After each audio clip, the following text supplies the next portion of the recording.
जय मां लक्ष्मी दोस्तों। हमारे इस वीडियो को जो भी लाइक और चैनल द वास्तुशास्त्र वॉइस को सब्सक्राइब करें, उसके जीवन में कभी भी धन की कमी ना होने देना। 12 नवंबर 2023 दिवाली के दिन मात्र एक मोरपंख से कर लें, यह उपाय चमक जाएगी। आपकी किस्मत मां लक्ष्मी करेंगी। धन की वर्षा, रातों रात बन जाओगे आप। करोड़पति मां के आशीर्वाद से मिलेगा करोड़ों का धन, करोड़ों की संपत्ति बन जाएंगे आप। धनवान मिलेगा, संतान सुख और हर मनोकामना मात्र एक दिन में हो जाएगी पूरी। दोस्तों, करीब 200 वर्षों बाद दिवाली के पावन दिन पर एक बहुत ही दुर्लभ और दिव्य संयोग बनने जा रहा है, क्योंकि इस दिन मां लक्ष्मी और भगवान गणेश के आशीर्वाद से अमृत सिद्धि योग, धन लक्ष्मी योग, संतान प्राप्ति और राजयोग का निर्माण हो रहा है। और ऐसे में यदि आप इस दिन मोरपंख से जुड़े इस महाउपाय को कर लेते हैं तो आपकी कैसी भी परेशानी हो, चाहे वह धन की इच्छा हो या संतान प्राप्ति की या अच्छे स्वास्थ्य की, हर मनोकामना आपकी मात्र एक आसान से उपाय से पूरी हो जाएगी। आखिर क्या है ये उपाय जो कि इतना प्रभावशाली है, आज हम आपको विस्तार से बताएंगे। इसलिए दोस्तों, वीडियो को आखिर तक जरूर देखें। और अगर आप भी अपने जीवन में मां लक्ष्मी और गणेश भगवान की कृपा पाना चाहते हैं तो वीडियो को लाइक करके कमेंट में ओम श्री गणेशाय नमः और जय मां लक्ष्मी लिखना ना भूलें। साथ ही चैनल को भी सब्सक्राइब जरूर कर लें। दोस्तों, साल 2023 में दीपावली का पर्व 12 नवंबर रविवार को माना जाएगा और लक्ष्मी गणेश पूजा का शुभ मुहूर्त होगा 12 नवंबर 2023 में। दिवाली किंपूज का शुभ मुहूर्त शाम 5:39 से शाम 7:35 तक रहेगा और प्रदोष काल पूजा का शुभ मुहूर्त होगा शाम 5:29 से रात्रि 8:08 तक। दोस्तों, ऐसी मान्यता है कि दिवाली की रात भगवान श्री राम 14 वर्ष के वनवास के बाद अयोध्या लौटे थे, जिसके कारण उनके आने की खुशी में पूरे राज्य को दीपों से सजाया गया था। तो वहीं ऐसी भी मान्यता है कि इसी दिन मां लक्ष्मी धरती पर अवतरित होती है, जिस कारण प्रदोष काल में महालक्ष्मी जी के स्वागत में हर जगह दीप जलाए जाते हैं। दोस्तों, दिवाली के दिन प्रदोष काल में पूजा स्थल पर एक साफ चौकी में लाल वस्त्र बिछाकर लक्ष्मी गणेश जी की प्रतिमा स्थापित करें। पूजा स्थल में जल से भरा कलश रखें। कलश के अंदर एक सिक्का, सुपारी, गेंदे का फूल और अक्षत डालें। कलश पर आम या अशोक के 5 पत्ते लगाएं। अब कलश को एक छोटी सी थाली से ढककर इसके ऊपर चावल रख दें।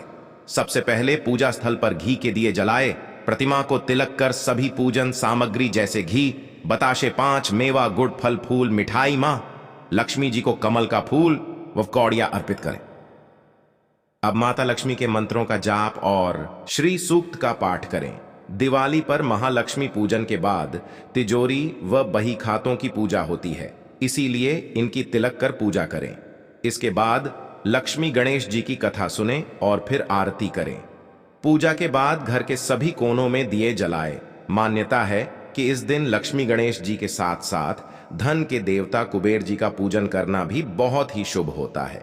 इसके लिए एक पोटली बनाकर उसे भगवान कुबेर के रूप में स्थापित कर उनकी पूजा करनी चाहिए, या घर में मौजूद चांदी के सिक्कों से भी भगवान कुबेर की पूजा होती है। लोग चाहें तो कुबेर श्रीयंत्र खरीदकर भी उनकी पूजा कर सकते हैं। उन्होंने बताया कि पूजा के लिए भगवान कुबेर को मूर्ति या तस्वीर पर नए वस्त्र चढ़ाने चाहिए। साथ ही कमलगट्टा, धनिया, कमल और लाल गुलाब का फूल माला, सप्तमृत्तिका, सप्तधान्य, दुर्वा कोश, पंचमेवा, अक्षत, हल्दी रोली, सिंदूर, सुपारी, पान का पत्ता, पंचपाल, दूध, दही, फल, शहद, गंगा जल, शक्कर शुद्ध गही की नैवेद्य मिठाई, गुलाल, कपूर, यज्ञोपवीत, कुमकुम, दीपक, धूप, इलायची, लौंग, रक्षा सूत्र, इत्र और कुश का आसान इस्तेमाल कर उनकी पूजा कर सकते हैं। इस दौरान घर में मौजूद चांदी या सोने का सिक्का, नारियल और बही खाता आदि की पूजा करनी चाहिए। चलिए दोस्तों, अब बात करते हैं मोरपंख के उपायों के बारे में। दोस्तों, मोरपंख घर में शांति और सुख समृद्धि के लिए बहुत ही उपयोगी वस्तु है। इसे शास्त्रों में एक प्रकार का यंत्र ही कहा गया है जो धन संपत्ति को आकर्षित करता है। यदि मोरपंख को घर में सही दिशा और सही स्थान पर रखते हैं तो इससे घर में धन का आगमन होता है। संचित धन में कई गुना अधिक वृद्धि होती है। मोरपंख को घर में रखने से पैसे की आवक कई गुना बढ़ जाती है। इसके लिए आपको केवल 3 मोर पंख लेने हैं और उससे जुड़े महत्वपूर्ण वास्तु उपाय करने हैं, जिसके बारे में आज हम आपको बताएंगे। इसीलिए इस महत्वपूर्ण जानकारी को आप पूरा जरूर देखें दोस्तों। सबसे पहले हम जानते हैं कि मोर और मोर के पंख का हमारे धार्मिक शास्त्रों में क्या महत्व बताया गया है। धार्मिक ग्रंथों के अनुसार मोर पंख एक चमत्कारिक यंत्र होता है और इसका प्रयोग तांत्रिक क्रिया ओम में भी किया जाता है। प्राचीन योग से ही मोर पंख को तांत्रिक साधना में महत्वपूर्ण माना गया है। साथ ही ज्योतिष शास्त्र में भी मोर पंख को बहुत ही महत्व दिया गया है। इसके साथ ही पुराणों में भी मोर पंख से जुड़े उपायों का वर्णन मिलता है। आयुर्वेद में भी मोर पंख के बारे में बताया गया है कि किस प्रकार से मोर पंख घर से रोग तथा बीमारियों को दूर रखता है। यदि गर्म एन कोई व्यक्ति बीमार है तो मोर पंख का प्रयोग करके उसे स्वस्थ बनाया जा सकता है। मोर से जुड़ी पुराणों में कई कथाएं लिखी हुई हैं। पक्षी शास्त्र में मोर से जुड़ी एक कथा का वर्णन मिलता है। प्राचीन युग में संध्या नाम का एक असुर हुआ करता था।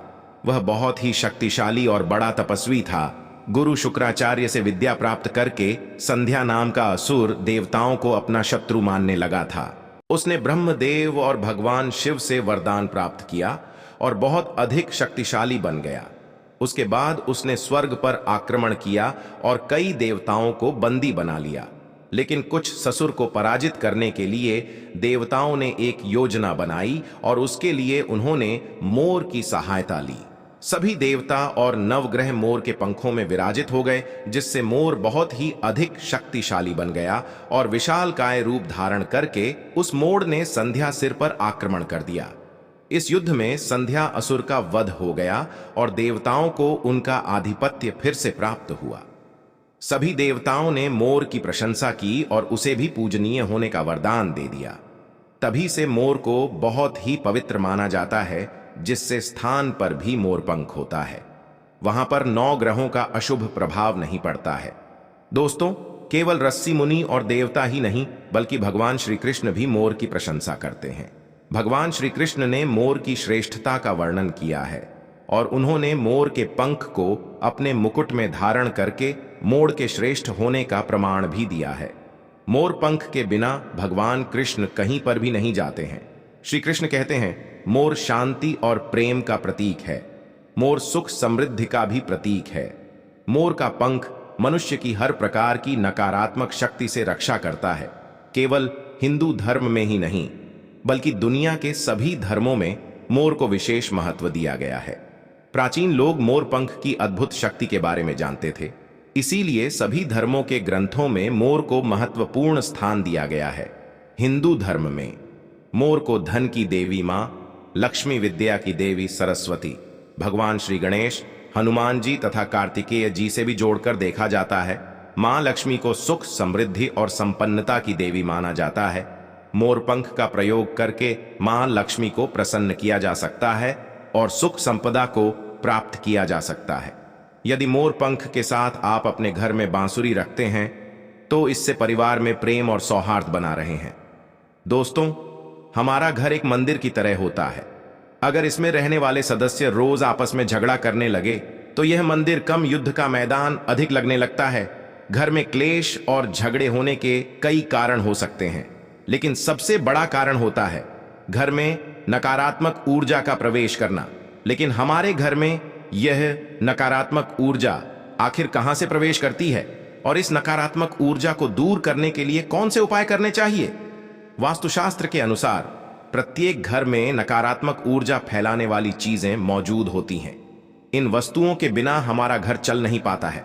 इन वस्तुओं को तो हम घर से बाहर नहीं निकाल सकते हैं, लेकिन उस नकारात्मक ऊर्जा को अवश्य बाहर निकाल सकते हैं। इसके लिए हमें मोर पंख का प्रयोग करना चाहिए। इसके लिए मोर के पंखों को आप अपने घर पर खूब जोर जोर से हवा में हिलाएं। इससे आपके घर की जितनी भी नकारात्मक ऊर्जा है वह आपके घर से बाहर हो जाएगी। यदि रोज सुबह पूजा के बाद आप ऐसा करते हैं तो आपके घर की सारी नकारात्मक ऊर्जा घर से बाहर चली जाएगी और आपके घर में सुख शांति बनी रहेंगी। इसी बात को ध्यान रखते हुए आज हम आपको बताएंगे कि घर में कौन सी 3 जगह है जहां पर आपको मोर पंख जरूर रखना चाहिए। और इन जगहों पर अगर आप मोर पंख रख देते हैं तो आपके घर में भी सबसे अधिक सकारात्मक ऊर्जा बनी रहेंगी। सबसे पहली बात, घर से नकारात्मक ऊर्जा को दूर करने के लिए, अगर घर में नकारात्मक ऊर्जा है और परिवार के सदस्यों की तरक्की में अड़चनें निर्माण हो रही है, तो आप अपने मुख्य द्वार के ऊपर गणेश जी की प्रतिमा रखें और प्रतिमा के दोनों ओर मोर पंख अवश्य रखें। इससे आपके घर में किसी भी प्रकार की नकारात्मक ऊर्जा प्रवेश नहीं कर पाएगी।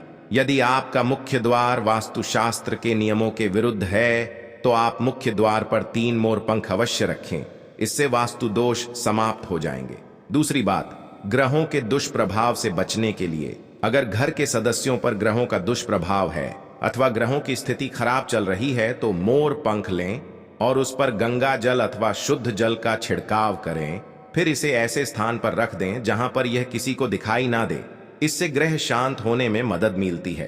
तीसरी बात, बुरी नजर से बचने के लिए, अगर घर के किसी सदस्य अथवा बालक को बुरी नजर लगी है या उस पर किसी की बुरी नजर का प्रभाव पड़ा है, तो सोते समय उस व्यक्ति के तकिए के नीचे मोरपंख रखें और दूसरे दिन इसे किसी बहते जल में अथवा कोई में डाल दें। इससे बुरी नजर उतर जाती है। चौथी बात, पढ़ाई में मन नहीं लगता है। अगर घर के विद्यार्थियों का पढ़ाई में मन नहीं लगता है, उनकी याददाश्त कमजोर है, पढ़ाई करते समय बार बार नींद आती है, तो विद्यार्थियों को मां सरस्वती के सामने मोर पंख रखकर दूसरे दिन उस मोर पंख को अपनी किताबों में रखना चाहिए। इससे विद्यार्थियों में एकाग्रता बढ़ेगी और मां सरस्वती की कृपा बनी रहेगी। 5 उपाय दुष्ट शत्रुओं से छुटकारा पाने के लिए, अगर कोई शत्रु जानबूझकर आपको परेशान कर रहा है और बार बार आपको नुकसान पहुंचाने का प्रयास करता है, तो मंगलवार के दिन हनुमान जी के मस्तक का सिंदूर मोर पंख पर लगाएं और सुबह के समय बिना नहाए ही इसे बहते हुए जल प्रवाह में अथवा कुएं में डाल दें। इससे शत्रु से छुटकारा मिलता है। छठी बात, मनवांछित फल प्राप्ति के लिए, अगर मन की कोई इच्छा अधूरी है, कई दिनों तक कोशिश करने के पश्चात भी मनवांछित फल प्राप्त नहीं होता है, कार्यों में बार बार रुकावट आ रही है, तो आप राधा कृष्ण के मंदिर में जाकर भगवान श्री कृष्ण को मोर पंख चढ़ाएं अथवा घर में ही श्री कृष्ण की मूर्ति पर मोर पंख लगाए और अपनी इच्छा उनके सामने प्रकट करें। साथ अभी बात, अगर पति पत्नी के बीच तनाव हो, अगर घर के अंदर क्लेश है, पति पत्नी के बीच बार बार झगड़े होते हैं, आपसी प्रेम कम होने लगा है, तो उनके बेडरूम में दक्षिण पूर्व की दिशा में मोर पंख रख देना चाहिए। इससे दोनों के बीच में प्रेम बढ़ेगा और आपसी मनमुटाव कम होगा। 8वां उपाय, धन में वृद्धि के लिए, अगर धन की कमी है, अचानक धन खर्च हो जाता है, तो घर में तिजोरी अवश्य बनाएं। तिजोरी रखते समय ध्यान रहे, तिजोरी को पश्चिम की दीवार पर सटाकर रखें और उसका मुख पूर्व दिशा की ओर हो। इससे देश शिवराज की कृपा दृष्टि बनी रहेंगी। साथ ही महालक्ष्मी की पूजा में मोरपंख रखकर उसे तिजोरी में रखें। इससे घर में सुख समृद्धि आती है और धन की कमी महसूस नहीं होती है। यदि धन की समस्या आ रही है, तो घर की अग्निकोण में अर्थात दक्षिण पूर्व दिशा में अपनी कमर से ऊपर कंधे की ऊंचाई पर 2 मोर पंख शुक्ल पक्ष में लगाए। जल्दी ही धन प्राप्ति के नए अवसर प्राप्त होने लगेंगे। 9वां उपाय, आप किसी भी शुभ दिन मोर का पंख लेकर घर के किसी ऐसे स्थान पर रखें जहां पर आने जाने वाले लोगों की नजर सबसे ज्यादा पड़ती है। असल में मोर का पंख नकारात्मक ऊर्जा को अवशोषित करता है, इसलिए आपको इसको ऐसे स्थान पर लगाना चाहिए जहां ये सभी को नजर आए। मोर के पंख का यह उपाय न सिर्फ पको, बल्कि आपके घर के सदस्यों के जीवन में भी सुख और समृद्धि जरूर लेकर आएगा। तो दोस्तों, में इस प्रकार से मोर पंख का प्रयोग करके आप अपने जीवन में सुख समृद्धि ला सकते हैं। किसी के साथ दोस्तों, दिवाली के दिन आपको इन उपायों के साथ साथ दिवाली व्रत कथा भी सुनी और सुनानी चाहिए, जिससे आपके सभी पाप धुल जाते हैं और आपकी हर मनोकामना पूरी हो जाती है। एक गांव में एक साहूकार रहता था। साहूकार की एक बेटी थी। वह हर रोज पीपल सिंचने जाती थी। पीपल के वृक्ष में से लक्ष्मी जी प्रकट होती थी और चली जाती। एक दिन लक्ष्मी जी ने साहूकार की बेटी से कहा, तू मेरी सहेली बन जाए। तब लड़की ने कहा कि मैं अपने पिता से पूछकर कल आऊंगी। साहूकार की बेटी ने घर जाकर अपने पिता को सारी बात कह दी।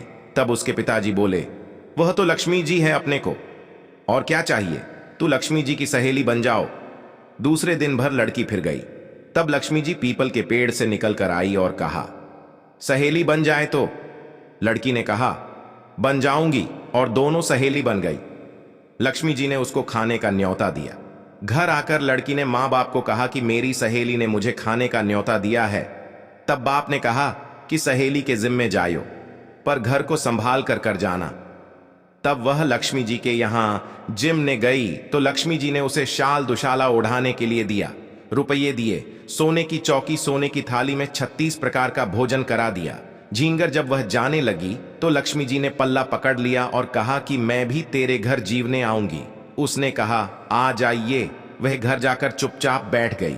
तब आपने पूछा कि बेटी सहेली के यहां जिम कर आ गई और तो उदास क्यों बैठी है? तो उसने कहा पिताजी, मेरे को लक्ष्मी जी ने इतना दिया, अनेक प्रकार के भोजन कराएं, परंतु मैं कैसे मांगी? अपने घर में तो कुछ भी नहीं है। तब उसके पिता ने कहा कि गोबर मिट्टी से चौका लगाकर घर की सफाई कर ले, 4 मुख वाला दिया जलाकर लक्ष्मी जी का नाम लेकर रसोई में बैठ जाना। लड़की सफाई करके लड्डू लेकर बैठ गई। उसी समय एक रानी नहा रही थी। उसका 9 लखा हार छीन उठाकर ले गई और उसके घर वह 9 लखा हार ढाल गई और उसका लड्डू ले गई। बाद में वह हार को तोड़कर बाजार में गई और सामान लाने लगी तो सुनार ने पूछा कि क्या चाहिए? तब उसने कहा कि सोने की चौकी, सोने का थाल, शाल दुशाला देने मुहर दें और सामग्री दें, 36 प्रकार का भोजन हो जाए, इतना सामान दे, सारी चीजें लेकर बहुत तैयारी करिए और रसोई बनाई। तब गणेश जी से कहा कि लक्ष्मी जी को बुलाओ। आगे आगे गणेश जी और पीछ पीछे लक्ष्मी जी आई। उसने फिर चौकी डाल दी और कहा सहेली चौकी पर बैठ जाओ। जब लक्ष्मी जी ने कहा सहेली चौकी पर तो राजा रानी के भी नहीं बैठी, किसी के भी नहीं बैठी, तो उसने कहा कि मेरे यहां तो बैठना पड़ेगा। फिर लक्ष्मी जी चौकी पर बैठ गई। तब उसने बहुत खातिर की, जैसे लक्ष्मी ने खड़ी थी वैसे ही उसने करीब। लक्ष्मी जी उस पर खुश हो गई। घर में खूब रुपया एवं लक्ष्मी हो गई। साहूकार की बेटी ने कहा मैं अभी आ रही हूं, तुम यहीं बैठे रहना, और वह चली गई। लक्ष्मी जी गई नहीं और चौकी पर बैठी रहीं। उसको बहुत दौलत दी है लक्ष्मी जी, जैसा तुमने साहूकार की बेटी को दिया वैसा सबको देना। कहते सुनते ओमकारा भरते अपने सारे परिवार को दियो बीहड़ में देना, ससुराल में देना, बेटे पोते को देना है लक्ष्मी माता। सबका कष्ट दूर करना, दरिद्रता दूर करना, सबकी मनोकामना पूर्ण करना। दूसरी कथा। दोस्तों, दीपावली के संदर्भ में माता लक्ष्मी की यह कथा प्रचलित है। एक बार कार्तिक मास की अमावस्या तिथि को माता लक्ष्मी विचरण कर रही थी। तभी वह रास्ता भूल गए। हर ओर घोर अंधेरा था। पृथ्वी लोक पर हर कोई सो रहा था। घर के दरवाजे बंद थे। माता लक्ष्मी भ्रमण करते हुए एक वृद्ध महिला के घर पहुंची जो चरखा चला रही थी। उसने माता लक्ष्मी को विश्राम करने के लिए बिस्तर आदि की व्यवस्था की, जहां पर माता लक्ष्मी ने विश्राम किया। इस दौरान वह वृद्धा अपने काम में व्यस्त रहे। काम करते करते हो गई। जब उसकी आंख खुली तो उसकी कुटिया की जगह महल बन गया था। उसके घर में धन धान्य के अतिरिक्त सभी चीजें मौजूद थीं। किसी चीज की कमी नहीं थी। माता लक्ष्मी वहां से कब चली गई थी उसे वृद्ध महिला को पता ही नहीं चल पाया था। माता लक्ष्मी उस महिला की सेवा से प्रसन्न होकर उस पर कृपा की थी। उसके बाद से हर वर्ष कार्तिक अमावस्या को रात्रि में प्रकाशोत्सव करने की परंपरा शुरू हो गई। इस दिन माता लक्ष्मी के आगमन के लिए लोग अपने घरों के द्वार खोलकर रखने लगे।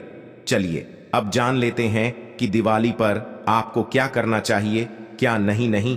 दिवाली के दिन रंगोली बनाना शुभ माना जाता है, इसलिए घर के प्रवेश द्वार के दोनों ओर आटा या फिर विभिन्न रंगों का इस्तेमाल करके रंगोली बना सकते हैं। इससे मां लक्ष्मी अति प्रसन्न होती है।